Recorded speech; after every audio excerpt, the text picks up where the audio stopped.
Hi friends, നമ്മുടെ പുതിയ വീഡിയോയിലേക്ക് എല്ലാവർക്കും സ്വാഗതം.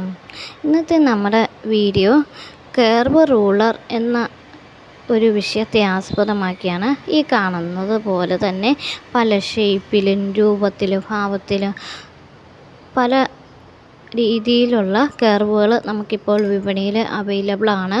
ഇത് ഡിസൈനിങ് വർക്കുകൾ ഒക്കെ ചെയ്യുന്നതിനും അതുപോലെ ഫാഷൻ ഡിസൈനിങ് പഠിക്കുന്ന സ്റ്റുഡൻസും എല്ലാം കൂടുതലായി ഉപയോഗിക്കുന്ന കർവുകളാണ്.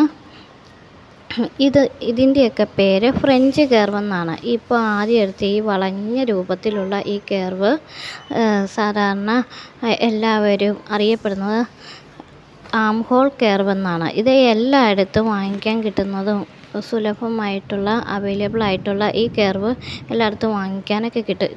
ഇതുപോലെ കൈക്കുഴിയുടെയും മറ്റും ഒക്കെ ഷേപ്പ് ചെയ്യുന്നതിന്, അതുപോലെ കഴുത്തിൻ്റെ ഭാഗമൊക്കെ ഷേപ്പ് ചെയ്യുന്നതിനാണ് ഇതൊക്കെ ഉപയോഗിക്കുന്നത്. അല്ലാതെ മറ്റ് ഡിസൈനിങ് വർക്കുകൾക്കും ഒക്കെ ഉപയോഗിക്കുന്നുണ്ട്. അപ്പം ഇതിനെ ശരിയായ രീതിയിൽ പറയുകയാണെങ്കിൽ ഇതിനെ ഫ്രഞ്ച് കർവ് എന്നാണ് പറയുന്നത്.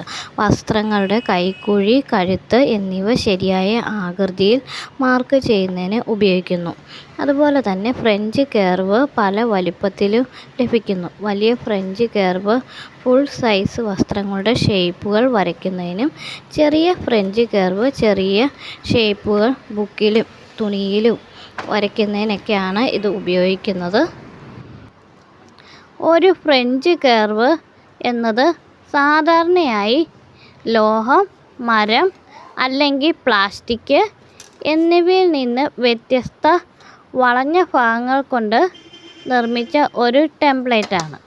മാനുവൽ ഡ്രാഫ്റ്റിങ്ങിലും ഫാഷൻ ഡിസൈനിലും വ്യത്യസ്ത റോഡുകളുടെ മിനുസമാർന്ന വളവുകൾ വരയ്ക്കുന്നതിന് ഇത് ഉപയോഗിക്കുന്നു.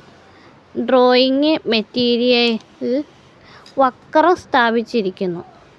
ആവശ്യമുള്ള ഫലം ലഭിക്കുന്നതിന് ഒരു പെൻസിൽ, കത്തി അല്ലെങ്കിൽ മറ്റു ഉപകരണം അതിൻ്റെ വളവുകൾക്ക് ചുറ്റും കണ്ടെത്തുന്നു.